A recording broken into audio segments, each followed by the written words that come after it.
Salahuddin Ayyubi का बचपन नहायत सादगी और देनदारी के माहौल में गुजरा। उनके वालिद अक्सर उन्हें नसीहत करते कि एक सच्चा मुसलमान वही होता है जो न सिर्फ इबादत करे बल्कि लोगों के साथ इंसाफ और नरमी का बर्ताव भी करे। यही वजह थी कि कम उम्री से ही उनके दिल में दूसरों के लिए हमदर्दी पैदा हो गई थी। वो जब कुरान की तिलावत करते तो सिर्फ अल्फाज नहीं पढ़ते थे बल्कि उनके मानी पर गौर भी करते थे। कुरान में बताया गया है कि इंसान की कामयाबी उसके सब्र और सच्चाई में है और यही सिफात उनकी जिंदगी का हिस्सा बनती चली गईं। उसी तरह हदीस में भी नरमी और रहमदिली की बहुत ताकीद की गई है और ये बात उनके किरदार में साफ नजर आने लगी थी। उनकी तालीम सिर्फ दीनी अलूम तक महदूद नहीं थी बल्कि उन्होंने तारीख, अदब और जंगी हुकमत अमली के बुनियादी असूल भी सीखे। अगरचे शुरू में उनकी दिलचस्पी जंगों में ज़्यादा नहीं थी, लेकिन वक्त के साथ साथ हालात ने उन्हें उस मैदान की तरफ ले जाना था। उनके चुच्चा शेरकुआ अक्सर उन्हें अपने साथ ले जाते और मैदानी जंग के हालात से आगाह करते। इस तरह आहिस्ता आहिस्ता इनमें क़ियादत की सलाहियत पैदा होने लगी। सलाहुद्दीन अय्यूबी की एक खास बात ये थी कि वो कभी गरूर में मुब्तला नहीं होते थे। हालांकि उनका ताल्लुक एक माजिज़ खानदान से था, मगर वो हमेशा आजिज़ी अख्तियार करते। वो अपने साथियों के साथ आम लोगों की तरह बैठते, उनकी बातें सुनते और उनके मसाइल को समझने की कोशिश करते थे। एक वाक़ा उनके बचपन की तरबियत को वाज़ेह करता है।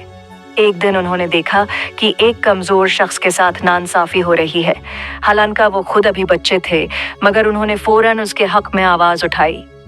ये वही जज्बा था जो बाद में उनकी पूरी ज़िंदगी का हिस्सा बन गया, मज़लूम का साथ देना और जालिम के खिलाफ खड़ा होना। उनके वालिद उन्हें अक्सर ये सिखाते कि असल ताकत तलवार में नहीं बल्कि किरदार में होती है। अगर इंसान का दिल साफ हो और नियत दरस्त हो तो अल्लाह उसकी मदद फरमाता है। यही वजह थी कि सलाहुद्दीन अय्यूबी हर काम से पहले अपनी नियत को दरस्त करने की कोशिश करते थे। वक्त के साथ साथ उनकी शख्सियत में संजीदगी, दानाई और बर्दबारी बढ़ती गई। वो जल्दी गुस्सा नहीं करते थे और मुश्किल हालात में भी सब्र से काम लेते थे। कुरान में सब्र करने वालों के लिए खुशखबरी सुनाई गई है और यही बात उनकी ज़िंदगी में बार बार ज़ाहिर हुई। यूँ बचपन ही से उनकी तरबियत इस अंदाज में हुई कि वो सिर्फ एक सिपाही नहीं बल्कि एक अजीम रहनुमा बनने के काबिल हो गए। उनकी ज़िंदगी का ये इब्तिदाई दौर आने वाले वक्त की बुनियाद बन रहा था, जहां उन्हें बड़े इम्तहानात और अजीम जिम्मेदारियों का सामना करना था। ये तो था सलाहुद्दीन अय्यूबी के बचपन और तरबियत का किस्सा। आगे चलकर उनकी ज़िंदगी एक ऐसे मोड़ पर आएगी जहां उन्हें तारीख के सबसे बड़े चैलेंजेस का सामना करना होगा। सलाहुद्दीन अय्यूबी की नौजवानी एक आम इंसान की तरह शुरू हुई, मगर जल्द ही हालात ने उन्हें गैर मामूली रास्ते पर डाल दिया। वो इब्तदा में एक सिपाही के तौर पर मशहूर नहीं थे बल्कि उनकी दिलचस्पी ज़्यादातर इल्म, दीन और सुकून वाली ज़िंदगी में थी। लेकिन अल्लाह की मशीयत कुछ और थी और वक्त ने उन्हें ऐसे मैदान में ला खड़ा किया जहां क़ियादत, बहादुरी और हुकमत सबकी ज़रूरत थी। उनके चचा शेरकुआ एक नामवर सिपहसालार थे जो शाम के अजीम हुक्मरान नूरुद्दीन ज़िंगी की फ़ौज में अहम मकाम रखते थे। जब मिस्र की सियासी सूरत हाल ख़राब हुई और वहाँ फ़ातिमी खिलाफत कमज़ोर होने लगी तो नूरुद्दीन ज़िंगी ने शेरकुआ को मिस्र भेजा ताकि वहाँ इस्तेहकाम कायम किया जा सके। इस मुहिम में सलाहुद्दीन अय्यूबी भी अपने चचा के साथ शामिल हुए। ये उनकी ज़िंदगी का पहला बड़ा मोड़ था। मिस्र का सफ़र आसान नहीं था। रास्ते में मुश्किलात, जंगी खतरात और सियासी साजिशें हर कदम पर मौजूद थीं, लेकिन यही वो वक्त था जब उनकी सलाहियतें निखरने लगीं। उन्होंने मैदान जंग को करीब से देखा, हुकमत अमली को समझा और ये सीखा कि एक रहनुमा को किस तरह फैसले करने होते हैं। शुरू में वो ज़्यादा नुमायां किरदार में नहीं थे, मगर उनकी संजीदगी और मुआमला फहमी ने जल्द ही सबको मुतासर करना शुरू कर दिया। वो हर मामले को गौर से देखते, जल्दबाजी से बचते और अपने बड़ों से सीखने की कोशिश करते। यही आजिज़ी इनकी सबसे बड़ी ताकत बन रही थी। एक अहम वाक़या इस वक्त पेश आया जब मिस्र में इक़्तिदार के लिए मुख्तलिफ गरवा आपस में लड़ रहे थे। हालात इस कदर ख़राब हो गए कि किसी को भी आतमाद नहीं रहा था। ऐसे में सलाहुद्दीन अय्यूबी ने सब्र और हुकमत से काम लिया। उन्होंने जल्दबाजी में कोई फैसला नहीं किया बल्कि हालात को समझकर कदम उठाया। कुरान में बताया गया है कि अल्लाह इन लोगों को पसंद करता है जो मामलात में हिकमत और सब्र से काम लेते हैं। यही असूल उनकी जिंदगी में नुमायां था। उसी तरह अहदीस में भी ये सिखाया गया है कि बेहतरीन इंसान वो है जो दूसरों के लिए आसानी पैदा करे, न कि मुश्किलात।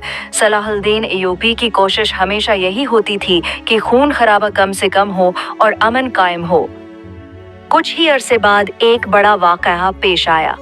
उनके चचा शिरकुआ का इंतकाल हो गया और अचानक एक बड़ी जिम्मेदारी सलाहुद्दीन अय्यूबी के कंधों पर आ गई। वो अभी नौजवान थे और बहुत से लोग उन्हें इस अहदे के लिए कमजोर समझते थे, लेकिन यही वो लम्हा था जहां उनकी असल क़यादत सामने आई। उन्होंने नहायत आजिज़ी के साथ ये जिम्मेदारी कबूल की। वो जानते थे कि ये सिर्फ एक अहदा नहीं बल्कि एक इम्तहान है। उन्होंने सबसे पहले अपनी नीयत को दुरुस्त किया और अल्लाह पर भरोसा किया। कुरान में बार बार ये बात बयान की गई है कि जो अल्लाह पर भरोसा करता है इसके लिए वो काफ़ी हो जाता है। बतौर हुक्मरान मिस्र उन्होंने फौरी तौर पर इस्लाहात का आगाज़ किया। उन्होंने नाइंसाफ़ियों को ख़त्म करने की कोशिश की, लोगों के मसाइल सुने और एक मजबूत निज़ाम कायम करने की बुनियाद रखी। उनकी सबसे बड़ी खूबी ये थी कि वह ताकत मिलने के बाद भी आजिज़ रहे। उन्होंने कभी अपने आप को दूसरों से बढ़तर नहीं समझा। लोग आहिस्ता आहिस्ता उन पर आतमाद करने लगे। उनकी दियानतदारी और इंसाफ ने दिल जीत लिए। वो न सिर्फ एक सपा सालार के तौर पर बल्कि एक मुनसिफ हुक्मरान के तौर पर भी उभरने लगे। यही वो दौर था जब सलाहुद्दीन अय्यूबी ने अपनी जिंदगी का असल मकसद पहचाना, उम्मत की खिदमत, इंसाफ का क़याम और जुल्म के खिलाफ खड़ा होना। आने वाले वक्त में यही मकसद उन्हें तारीख के सबसे बड़े कारनामों की तरफ ले जाएगा। मिस्र की हुक्मरानी संभालने के बाद सलाहुद्दीन अय्यूबी के सामने सबसे बड़ा चैलेंज ये था कि एक कमज़ोर और बखरे हुए माशरे को दोबारा मजबूत बनाया जाए। फातमी खिलाफत अपने आखिरी दिनों में थी और अवाम बिदातमादी, गुर्बत और नाइंसाफ़ी का शिकार थे। ऐसे हालात में एक मजबूत मगर आदिल क़यादत की ज़रूरत थी और यही जिम्मेदारी अब उनके कंधों पर थी। उन्होंने सबसे पहले अपने दिल में ये अहद किया कि वो इक़्तिदार को ज़ाती फ़ायदे के लिए इस्तेमाल नहीं करेंगे बल्कि उसे एक अमानत समझकर अदा करेंगे। कुरान में बताया गया है कि इमानतों को उनके हक़दारों तक पहुंचाना चाहिए और इंसाफ के साथ फ़ैसले करने चाहिए। यही असूल उन्होंने अपनी हुकूमत की बुनियाद बनाया। उन्होंने मिस्र में माली निज़ाम को बेहतर बनाया, करप्शन को कम करने की कोशिश की और सरकारी अहदेदारों को सख्ती से हदायत दी कि वो अवाम के साथ नरमी और इंसाफ से पेश आएं। अगर किसी के खिलाफ शिकायत आती तो वो खुद उसकी तहकीक करते। इस अमल ने अवाम के दिलों में उनके लिए एतमाद पैदा किया। सलाहुद्दीन अय्यूबी ने सिर्फ सियासी इस्लाहात पर ही तोजा नहीं दी बल्कि दीनी और तालीमी निज़ाम को भी मजबूत किया। उन्होंने मुदारिस कायम किए जहां कुरान, हदीस और दीगर अलूम की तालीम दी जाती थी।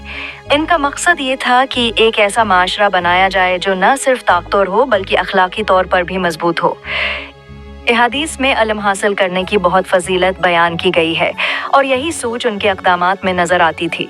वो चाहते थे कि लोग सिर्फ दुनियावी मामलात में ही नहीं बल्कि दीन में भी मजबूत हों ताकि एक मुतवाज़िन माशरा कायम हो सके। इस दौरान उन्होंने फ़ौज को भी मुनज़्ज़म किया। उन्होंने सिपाहियों की तरबियत बेहतर बनाई, इनमें नज़म व ज़ब्त पैदा किया और उन्हें ये सिखाया कि जंग सिर्फ फ़तह के लिए नहीं बल्कि इंसाफ के क़याम के लिए लड़ी जाती है। वो हमेशा अपने सिपाहियों को नसीहत करते कि कमज़ोरों, औरतों और बच्चों को नुकसान न पहुंचाया जाए। एक और अहम कदम ये था कि उन्होंने फातमी खिलाफत के असरात को आहिस्ता आहिस्ता ख़त्म करके खिलाफत अब्बासिया के साथ ताल्लुक़ मजबूत किया। ये फ़ैसला आसान नहीं था क्योंकि इसमें सियासी ख़तरात भी थे, लेकिन उन्होंने हिकमत और सब्र से काम लिया और बग़ैर किसी बड़े तसादुम के ये तब्दीली मुमकिन बना दी। कुरान में हिकमत के साथ फ़ैसले करने की ताकीद की गई है और यही खूबी उनमें नुमायां थी। वो जल्दबाजी से बचते और हर कदम सोच समझकर उठाते थे। उनकी हुकूमत में अमन व अमान बेहतर होने लगा, तिजारत में इजाफा हुआ और आवाम की ज़िंदगी में बेहतरी आने लगी। लोग अब खुद को महफूज महसूस करने लगे थे। उनकी सादगी और इंसाफ ने उन्हें आवाम के दिलों का हुक्मरान बना दिया था। सलाहुद्दीन अय्यूबी रातों को उठकर दुआ भी करते थे कि अल्लाह उन्हें सही फैसले करने की तौफीक दे। वो जानते थे कि असल कामयाबी अल्लाह की रज़ा में है, न कि सिर्फ दुनियावी फतूहात में। यूं मिस्र में उनकी हुक्मरानी सिर्फ एक सियासी कामयाबी नहीं थी, बल्कि एक अखलाकी इनकलाब भी थी। ये वो बुनियाद थी जिस पर आगे चलकर वो एक अजीम मकसद बीत अल मुक़द्दस की आज़ादी के लिए कदम बढ़ाने वाले थे। मिस्र में इस्तेहकाम कायम करने के बाद सलाहुद्दीन अय्यूबी की नज़र अब एक बड़े मकसद पर थी। वो अच्छी तरह जानते थे कि सिर्फ एक मलक को मजबूत बना लेना काफ़ी नहीं, बल्कि पूरी अम्ती मुस्लिमा को मुत्तहद करना ज़रूरी है। इस वक्त मुस्लिम दुनिया मुख्तलिफ हस्सों में तकसीम थी और यही कमज़ोरी दुश्मनों के लिए ताकत बन चुकी थी। उनके दिल में बीतुल मुक़द्दस की आज़ादी का जज्बा शिद्दत से मौजूद था। ये वो मुक़द्दस मकाम था जो मुसलमानों के लिए नहायत अहमियत रखता है और इस पर सलीबियों का कब्ज़ा था। लेकिन सलाहुद्दीन अय्यूबी जानते थे कि इस मकसद को हासिल करने के लिए सिर्फ जज्बात काफ़ी नहीं, बल्कि हिकमत, सब्र और मजबूत इत्तेहाद की ज़रूरत है। उन्होंने सबसे पहले शाम की तरफ तवज्जो दी, जहाँ मुख्तलिफ हुक्मरान अपनी अपनी हुकूमतों में मसरूफ़ थे। इनमें इत्तेहाद की कमी थी और अक्सर वो आपस में इख्तिलाफात का शिकार रहते थे। सलाहुद्दीन अय्यूबी ने उन इख्तिलाफात को ख़त्म करने की कोशिश की। वो जंग के बजाय बातचीत और हुकूमत से मामलात हल करने पर यकीन रखते थे। कुरान में बताया गया है कि मोमिन आपस में भाई भाई हैं और उनके दरमियान सलह करानी चाहिए। यही असूल उन्होंने अपनाया। उन्होंने कई इलाकों को बगैर खून बहाए अपने साथ मिला लिया, क्योंकि लोग उनकी दियानतदारी और इंसाफ से मुतासर हो चुके थे। कुछ मकामात पर उन्हें मज़ाहमत का सामना भी करना पड़ा, मगर उन्होंने हमेशा कोशिश की कि जंग आखिरी रास्ता हो।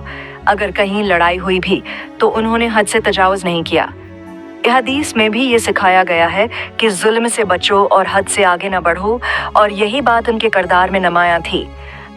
आहिस्ता आहिस्ता मिस्र और शाम के दरमियान एक मजबूत इत्तेहाद कायम होने लगा।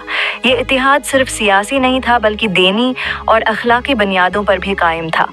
लोग अब एक मुश्तरका मकसद के लिए इकट्ठे हो रहे थे, और वो मकसद था इंसाफ का क़याम और मुक़द्दस मकामात की आज़ादी। सलाहुद्दीन अय्यूबी ने अपनी फ़ौज को भी इस मकसद के लिए तैयार करना शुरू किया। उन्होंने सिपाहियों में सिर्फ जंगी महारत ही नहीं, बल्कि दीनी शऊर भी पैदा किया। वो उन्हें याद दिलाते कि ये जंग ज़मीन या दौलत के लिए नहीं, बल्कि एक मुक़द्दस मकसद के लिए है, इसलिए उनका किरदार भी आली होना चाहिए। वो खुद भी एक मिसाल थे। सादा लिबास पहनते, आम लोगों की तरह जिंदगी गुजारते और अपने सिपाहियों के साथ बैठते। इस सादगी ने उनके और उनके साथियों के दरमियान एक मजबूत रिश्ता कायम कर दिया था। एक अहम पहलू ये भी था कि उन्होंने अपनी नीयत को हमेशा साफ रखा। वो हर कामयाबी को अल्लाह की तरफ से समझते और हर मुश्किल में उसी से मदद मांगते। कुरान में बताया गया है कि अगर तुम अल्लाह की मदद करोगे तो वो तुम्हारी मदद करेगा, और यही यकीन उनके दिल में था। वक्त के साथ साथ उनकी ताकत में इजाफा होता गया और उनका दायरा असर वसिया होता गया। अब वो सिर्फ मिस्र के हुक्मरान नहीं रहे थे, बल्कि एक बड़े इत्तेहाद के कायद बन चुके थे। यही वो मरहला था जहां से तारीख एक नए रख पर मरने वाली थी। अब वो वक्त करीब आ रहा था जब सलाहुद्दीन अय्यूबी को सलीबी अफवाज का सामना करना था। एक ऐसी जंग जो तारीख में हमेशा याद रखी जाएगी। अब जबकि सलाहुद्दीन अय्यूबी ने मिस्र और शाम में इस्तेहकाम कायम कर लिया था, उनकी तोजा अब सबसे बड़े चैलेंज की तरफ थी, सलीबियों के कब्जे से मुक़द्दस शहर बीतुल मुक़द्दस की आज़ादी। इस वक्त सलीबी रियासतें मजबूत हो चुकी थीं और उनके पास फौजी तजर्बा और वसाइल की कमी नहीं थी। लेकिन सलाहुद्दीन अय्यूबी जानते थे कि जज्बात से काम नहीं चलता, बल्कि हिकमत, सब्र और मंसूबा बंदी से ही फतह मुमकिन है। उन्होंने सबसे पहले अपने हुक्मरानों और फौज के सिपाहियों के दरमियान इत्तेहाद कायम किया। शाम और मिस्र की मुख्तलिफ रियासतें अक्सर आपस में इख्तिलाफ का शिकार रहती थीं, मगर सलाहुद्दीन अय्यूबी ने इन इख्तिलाफात को भिलाकर सबको एक मुश्तरका मकसद के लिए जमा किया। वो खुद हर मुलाकात में अखलाक, दयानतदारी और अदल के साथ बात करते, जिससे लोग इन पर आतमाद करने लगे। कुरान में भी मुसलमानों को भाई भाई होने और सुलह करने की ताकीद की गई है, और यही असूल उन्होंने अपनाया। सलाहुद्दीन अय्यूबी ने फौज की तरबियत पर खास तवज्जो दी। वो चाहते थे कि उनके सिपाही न सिर्फ जिस्मानी तौर पर मजबूत हों, बल्कि उनके दिल में दीन की तालीम और इंसाफ का जज्बा भी मौजूद हो। उन्होंने उन्हें ये नसीहत दी कि जंग का मकसद खून खराबा या ज़ाती फ़ायदा नहीं, बल्कि जुल्म के खिलाफ खड़ा होना और मजलूम की हमायत करना है। हदीस में भी यही तालीम मिलती है कि बेहतरीन इंसान वो है जो कमज़ोरों के साथ इंसाफ करे और ताकत के बावजूद जुल्म से परहेज़ करे। उन्होंने अपनी फौज को 2 हिस्सों में तकसीम किया। एक हिस्सा दिफा के लिए तैयार किया गया ताकि दुश्मन की पेश कदमी को रोका जा सके, और दूसरा हिस्सा हमला करने और हुकमत अमली के मुताबिक कार्रवाई करने के लिए। हर सिपाही को अपनी जिम्मेदारी मालूम थी और उन्हें बताया गया कि हर कदम सोच समझकर उठाना जरूरी है। एक और अहम पहलू ये था कि सलाहुद्दीन अय्यूबी ने अपने मंसूबों में हमेशा सब्र और हुकमत को मुकद्दम रखा। वो जल्दबाजी नहीं करते थे और हर छोटे बड़े फैसले पर गौर करते थे। दुश्मन की ताकत को जांचने के बाद ही कदम उठाते और अगर कोई खतरा होता तो उसे रोकने के लिए पहले से मंसूबा बंदी कर लेते। उनके अखलाक और क़यादत का सबसे बड़ा असर ये हुआ कि लोग उनके साथ पूरी दियानतदारी से जुड़ गए। आम शहरी भी उनके लिए मददगार बन गए, क्योंकि वो जानते थे कि सलाहुद्दीन अय्यूबी न सिर्फ एक ताकतवर सिपह सालार हैं, बल्कि एक आदिल हुक्मरान भी हैं। इस तरह उन्होंने न सिर्फ एक मजबूत इतिहाद कायम किया, बल्कि अपने सिपाहियों और अवाम के दिल जीत लिए। अब वो बीत अल मुक़द्दस की आज़ादी के लिए तैयार थे और आने वाले दिनों में उनकी ज़िंदगी का सबसे अजीम और तारीख़ी मरहला शुरू होने वाला था। सलाहुद्दीन अय्यूबी ने हमेशा अपने दिल में ये यकीन रखा कि अल्लाह की मदद और नीयत की सफाई से बड़ी मुश्किलात भी हल हो सकती हैं। यही जज्बा और हुकमत उन्हें सलीबियों के खिलाफ फतह दिलाने में मददगार साबित होने वाली थी।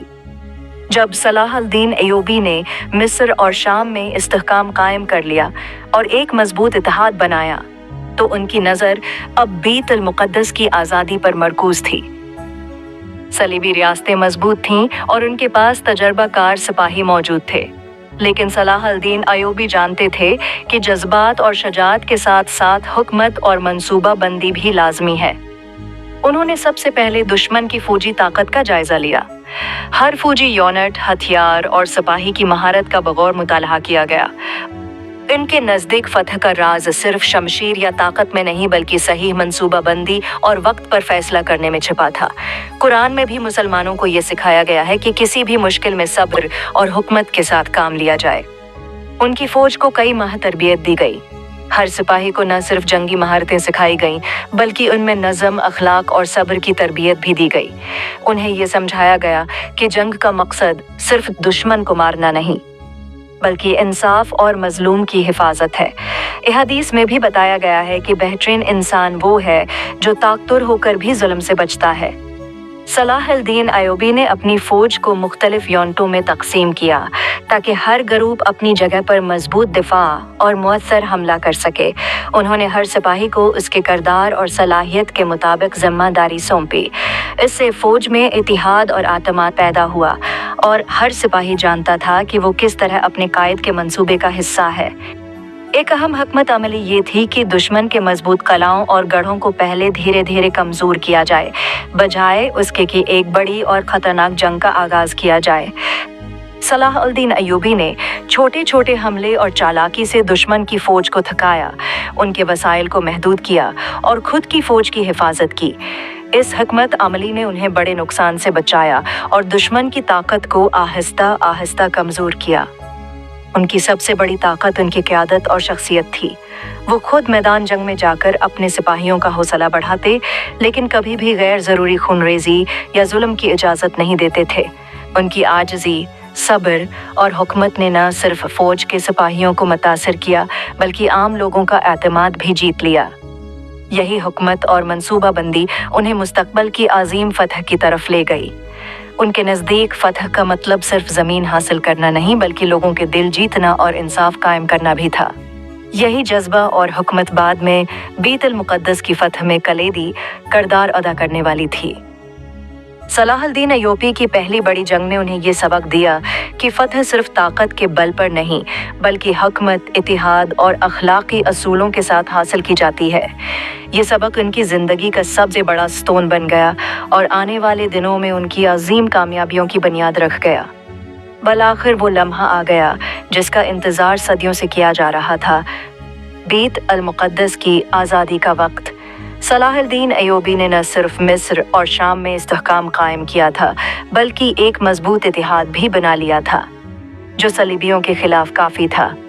बैत अल मुक़द्दस पर कब्जा करने वाले सलीबी मजबूत किले और तजर्बाकार सिपाहियों के साथ मौजूद थे, लेकिन सलाहुद्दीन अय्यूबी जानते थे कि फतह सिर्फ शमशीर से नहीं बल्कि हिकमत, सब्र और अल्लाह पर ईमान से हासिल होती है। उनके मंसूबे में सबसे पहले मुहासरा शामिल था। उन्होंने शहर को चारों तरफ से घेर लिया ताकि सलीबियों की आमद व रफत और सप्लाई लाइंस महदूद हो जाएं। मुहासरा एक हसास अमल था क्योंकि अगर जल्दबाजी की जाती तो फौज को नुकसान पहुंच सकता था। कुरान में सब्र करने वालों को कामयाबी की बशारत दी गई है और सलाहुद्दीन अय्यूबी ने उसी असूल को अपनाकर हर कदम सोच समझ कर उठाया। मुहासरा के दौरान उन्होंने अपनी फौज को सख्त तरबियत दी और हर सिपाही को ये समझाया कि वो न सिर्फ दुश्मन के खिलाफ लड़ रहे हैं बल्कि एक मुक़द्दस मकसद के लिए लड़ रहे हैं। उन्हें बताया गया कि मजलूम की हिफाजत और जुल्म के खात्मे के लिए ये जदोजहद है। इस हदीस में भी मुसलमानों को ताकीद की गई है कि इंसाफ के लिए जदोजहद करना नेकी है और यही सबक इनके सिपाहियों में वाज़ेह तौर पर नजर आता था। सलाहुद्दीन अय्यूबी ने मुहासरा के दौरान अपनी फौज में नज़म व ज़ब्त कायम रखा। हर यूनिट की जिम्मेदारी मुकर्रर की गई और हर सिपाही जानता था कि उसे कब और कहां हरकत करनी है। दुश्मन के दाखिले के रास्तों को बंद किया गया और किसी भी हल्की सी पेश कदमी को फौरन रोका गया। इस हिकमत अमली से दुश्मन के सिपाहियों में खौफ और उलझन पैदा हुई। सबसे बड़ी हिकमत अमली ये थी कि उन्होंने किसी भी शहरी और आम लोगों को नुकसान न पहुंचाया। बैत अल मुक़द्दस के अवाम को महफूज रखा गया और उन्हें खुराक और पानी फराहम किया गया। इस अखलाकी असूल ने न सिर्फ दुश्मन के दिलों में शकूक पैदा किए बल्कि मुसलमानों के लिए दुनिया में इज्जत और एहतराम भी पैदा किया। सलीबियों ने कभी सोचा भी न था कि एक फातिह अपने दुश्मन के अवाम के साथ अदल और रहम के असूल अपनाएगा। एक दिन मुहासरे के बाद सलीबियों ने अमन की पेशकश की, लेकिन सलाहुद्दीन अय्यूबी ने हिकमत से काम लेते हुए मुज़ाकरात का आगाज़ किया। उन्होंने अपने सिपाहियों और दुश्मन दोनों के नुकसान को कम करने की कोशिश की। आखिरकार सलीबी ताकतें हथियार डालने पर मजबूर हो गईं। बैत अल मुक़द्दस की फतह एक तारीखी लम्हा था, बगैर किसी बड़े खूनरेज़ी के और बड़े एहतराम के साथ। ये फतह सिर्फ ज़मीन हासिल करने का नाम नहीं थी बल्कि ये मुसलमानों के इत्तिहाद, हिकमत, सब्र और अल्लाह पर ईमान की अलामत थी। सलाहुद्दीन अय्यूबी ने न सिर्फ फतह हासिल की बल्कि दुश्मन के साथ अदल व इंसाफ भी कायम रखा।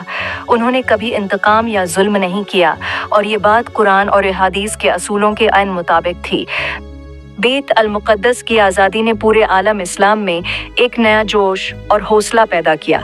लोग जान गए कि अगर क़ियादत में दियानत, हुकमत और सब्र मौजूद हो तो किसी भी बड़ी मुश्किल को शख्सियत दी जा सकती है। ये फतह न सिर्फ सलाहुद्दीन अय्यूबी की शख्सियत की अज़मत की दलील थी बल्कि उनके असूल, अखलाक और ईमान की भी तस्दीक थी। यूं बैत अल मुक़द्दस का मुहासरा और फतह एक तारीखी बाब बन गया जिसने दुनिया को ये सिखाया कि ताकत सिर्फ तलवार से नहीं बल्कि अखलाक, हिकमत, इत्तिहाद और अल्लाह पर ईमान से भी हासिल की जा सकती है।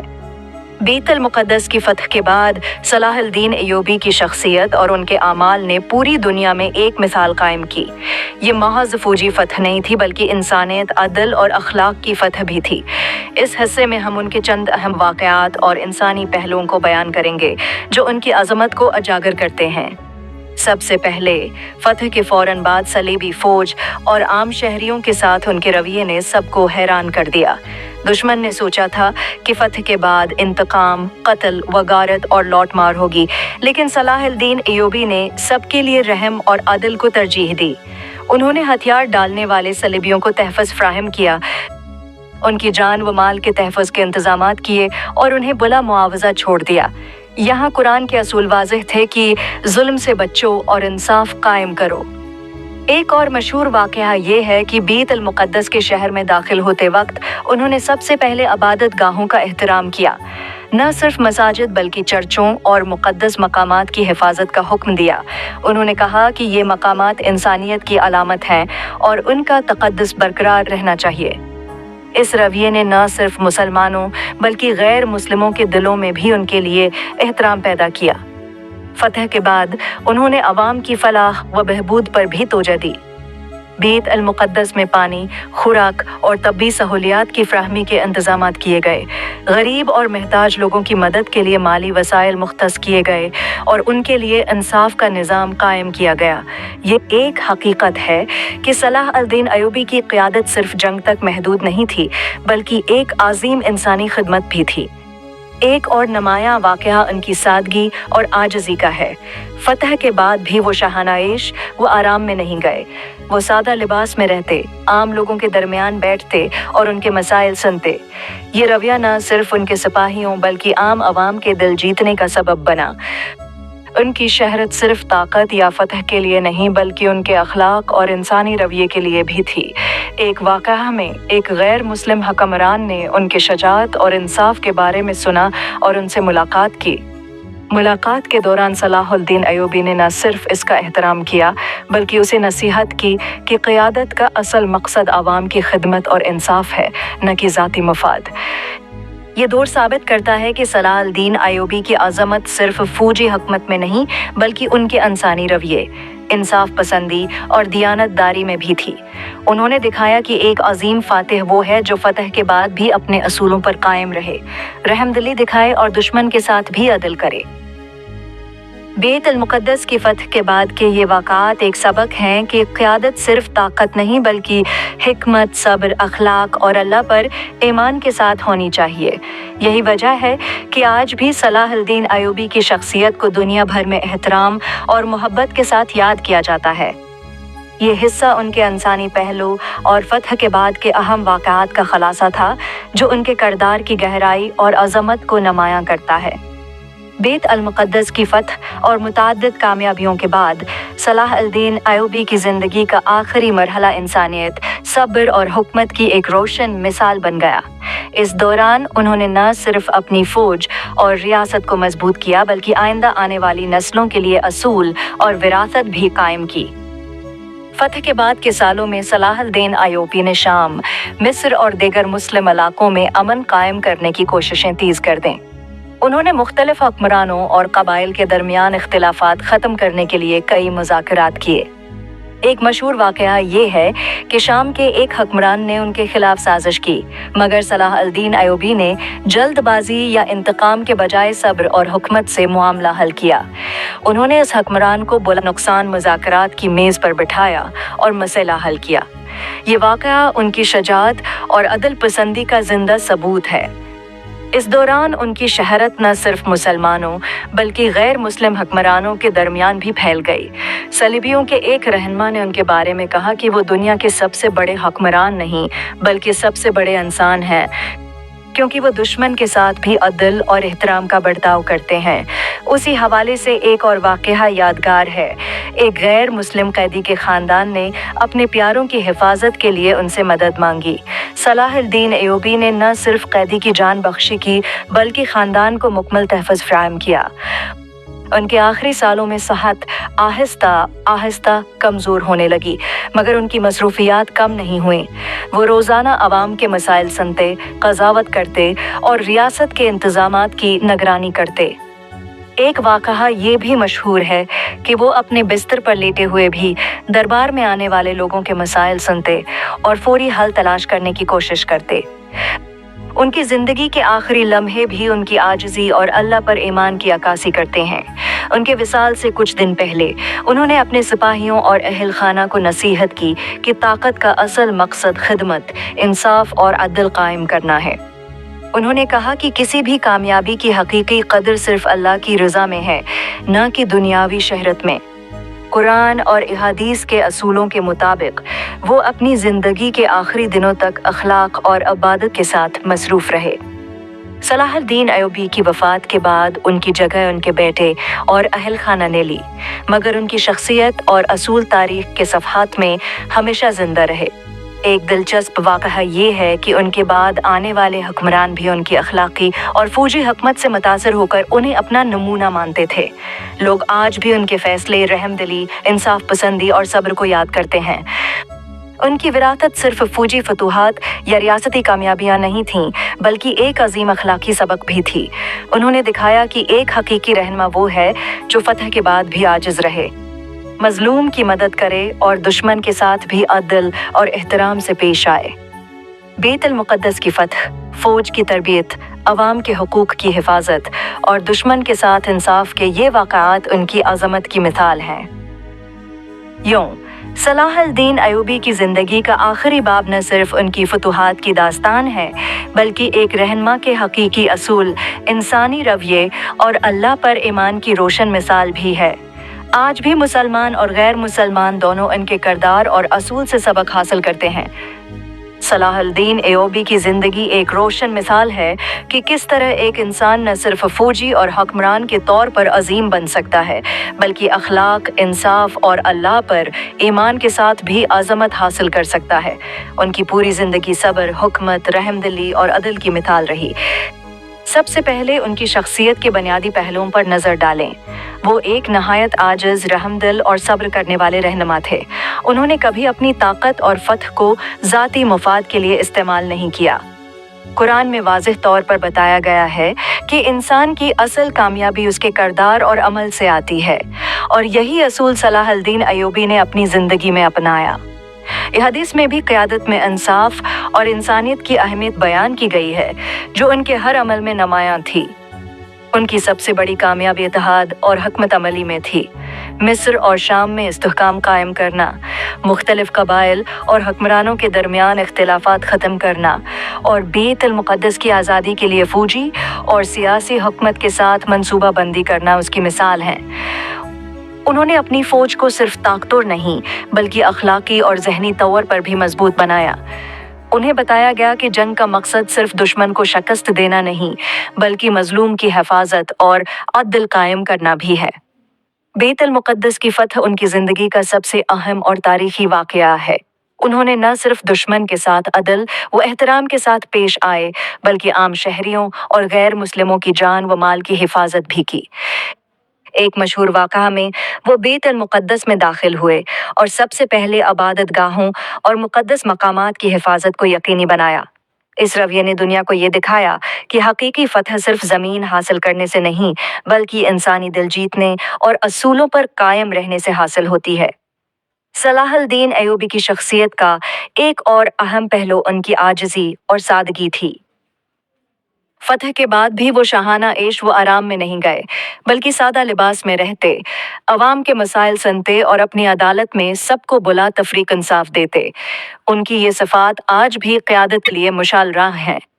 ان کی زندگی کا اثر آج تک محسوس کیا جا سکتا ہے۔ مسلمانوں کے لیے وہ ایک فخر کی علامت ہیں، جو دکھاتے ہیں کہ ایک قیادت صرف طاقت سے نہیں، بلکہ اخلاق، حکمت اور اللہ پر ایمان سے قائم ہوتی ہے۔ غیر مسلم بھی ان کے انصاف، رحم دلی اور انسانی رویے کو یاد کرتے ہیں۔ تاریخ میں بہت کم ایسے رہنما آئے ہیں جنہیں طاقت اور حکمت کے ساتھ ساتھ اخلاق اور عدل کے لیے بھی یاد رکھا جائے۔ ان کے اصول آج بھی رہنماؤں کے لیے سبق ہیں۔ قیادت میں عاجزی، انصاف، صبر، حکمت اور اخلاق کا ہونا ضروری ہے۔ ان کی زندگی ہمیں یہ سکھاتی ہے کہ فتح کی اصل قدر صرف زمین، دولت یا اقتدار میں نہیں، بلکہ انسانیت، عدل اور اللہ کی رضا میں ہے۔ یوں صلاح الدین ایوبی کی زندگی کا اختتام ایک عظیم وراثت کے ساتھ ہوا۔ ایک ایسی وراثت جو نہ صرف مسلمانوں بلکہ پوری انسانیت کے لیے مشعل راہ ہے۔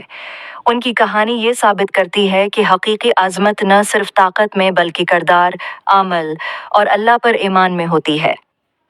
صلاح الدین ایوبی کی زندگی ہمیں محض تاریخ نہیں سکھاتی، بلکہ ایک مکمل ضابطۂ حیات پیش کرتی ہے۔